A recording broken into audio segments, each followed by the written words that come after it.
Hey, what's going on, viewers, subscribers, and fellow YouTubers? My name is Repel from youtube.com/user/RepelGames, and I am bringing you my very first Pokemon Sun and Moon Wi-Fi battle. Now, if you guys are just tuning into my channel, I have been Wi-Fi battling for about 2 years now. I started with X and Y. Well, actually, I started way back, like, Generation 4, but I actually developed a habit of recording and uploading it since X and Y, and then I did ORAS, and now this is my very first Sun and Moon Wi-Fi battle, and I am so pumped, so excited to use some fresh new Pokemon. Now today we're up against my dear friend, I don't even want to pronounce his name, that's not his actual name, but he has a full-on Alolan team. He has that Alola Muk, Wishiwashi, Bounsweet, Ribombee, Alola Marowak, and Mudsdale. Now I got the Lycanroc to sub Stealth Rocks, Alakazam, Alola Muk as well, Vaporeon, Alola Dugtrio because that fabulous hair, and Trumbeak. And we haven't beaten our game yet, actually. My opponent and I haven't beaten our game yet. So we are still using our in-game team, which honestly, it makes it even more fun because our moves are incredibly unpredictable, but nonetheless, we are still kind of sticking to gentleman rules. I'm gonna lead off with the Lycanroc, and my opponent now is gonna lead off with the Muk.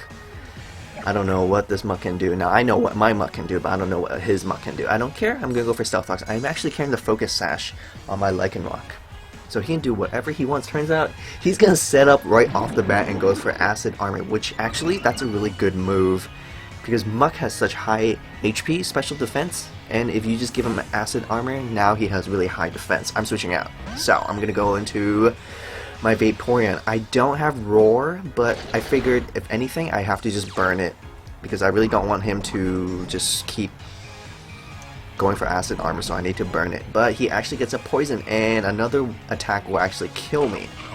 However, I do have the Citrus Berry, so that will heal me up, so I actually can take one more crunch, like, thank God. And I'm just going to go for a Scald, and maybe I can get a burn, right? But he actually will switch out, and now he's going to go into his Bouncy. Obviously, it's a Grass type, and he will scare me out. And I just went for a Scald. Now, these things are usually physical attackers, so if I get a burn, which is sweet, and holy crap, do I get a freaking burn on my first try. But hey, my opponent gets a Poison, and I get a burn, so I think it's quite fair. Now, these things obviously know Rapid Spin, and I just set up Stealth Rock, so I'm thinking he probably will stay and go for Rapid Spin. As a matter of fact, he actually did go for that Rapid Spin. So I'm able to just go hit him up with that Blizzard, freeze up this vegetable up, freeze dry him up, save it for later, throw you in the freezer, and there you go, we just finished off this Bouncy. He did spin away my rocks, but hey, you know what, I don't really care. I got one down. Now here comes the Muk, and again, Muk is just so powerful. It hits so hard. I honestly pretty sure he's not going to go for a poison move, so I'm not even going to go for a Dugtrio. I'm just going to go into my own Muk. Now, why the hell would I go into my own Muk? It's because actually my Muk is carrying the Black Sludge. I was super lucky to get a Black Sludge when I was catching some Grimers, which is really sweet because I don't think my opponent has Black Sludge, so this might give me an advantage. However, he actually has Acid Armor, and not to mention I am carrying the knockoff, and I do knock off his Poison Barb, so his poison damage will do a little less, but I'm still thinking I'm not really sure who will be victorious. However, actually my opponent will just withdraw here. He obviously doesn't want to prolong this Muk battle because he can switch into his Mudsdale, which can eat up any attacks, even a dark attack, and he will definitely destroy the living shit out of me with any ground attack. And any more moves I go, he will just build up more defenses, so it's not really wise for me to switch out. So I have to switch out, and I'm gonna go into my Trumbeak. That's right, this is my Trumbeak. It's not even my Toucan, it's my Trumbeak, my second form Trumbeak. I switched out my Marowak to this bird very last minute because I figured I needed a flying type in my party because I have 3 ground weaknesses, so I still need a flying type Pokemon for that ground immunity. But as you can see, my bird is completely useless. He hardly knows any moves, and not to mention, he's not even fully evolved to the final form. Hit him up with that fly and does absolutely no does absolutely garbage attack whatsoever, and that'll actually just activate his stamina some more. I can't really stay in anymore. I don't really know what to do. My Vaporeon is like sure as shit almost dead, so I figured let's go to Alakazam. It's a special attacker. He does go for Heavy Slam. It's not Stab, so I thought maybe I can live it, but holy fuck. He completely one-shots and wastes my Alakazam. I'm very sad because I'm pretty sure my Alakazam could have been a little bit useful. It is Alakazam after all, but you know what? Maybe that's what I get for not using Alola Pokemon. Now the Wishiwashi is coming out. I went for the Scald again. Like anything, I don't care. If Wishiwashi wants to come out, that's fine. I just want to get that burn. Wishiwashi can either be a physical attacker or special attackers. These things are monstrous, I'm telling you. In their school form, they are completely monstrous. They have extremely high physical attack, extremely high physical defense, extremely high special defense, and special attack as well. I'm really desperate. I'm just going to stay in and just burn it because honestly, nothing wants to take an attack coming from Wishiwashi. I don't get a burn. Had I gotten a burn, I actually think I might live this beat up. And of course he will finish me off. And honestly, even if that beat up won't finish me off, that poison will finish me off either way. So I'm going to go into my Lycanroc now. And you guys are thinking, like, why the hell would you go into Lycanroc? Because earlier, like I have mentioned, my Lycanroc actually has Focus Sash. So I figured his Bounce Suite is now gone. I'm going to go for the Stealth Rocks.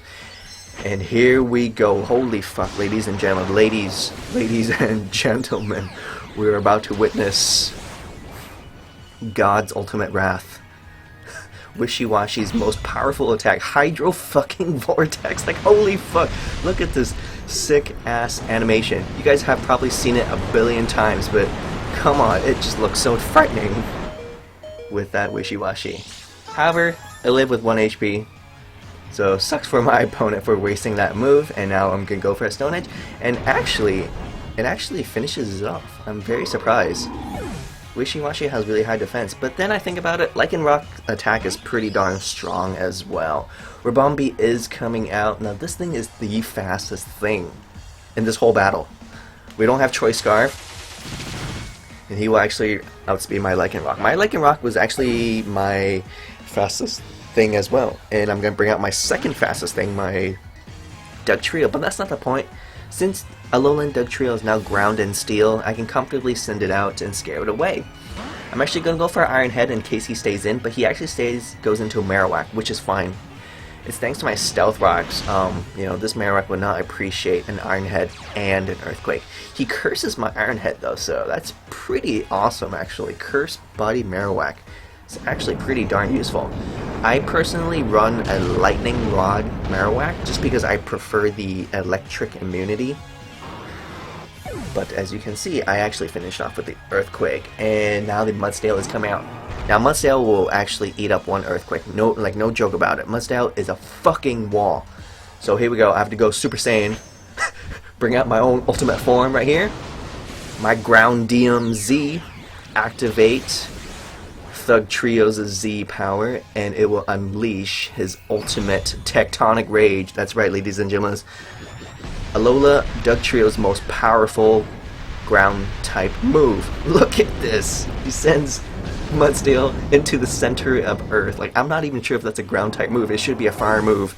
But there you go. That completely wastes Mudsdale. And since we got rid of Mudsdale, I'm actually able to just clean house. That's right, ladies and gentlemen. You guys are about to witness a Dugtrio swept coming from Repel Games.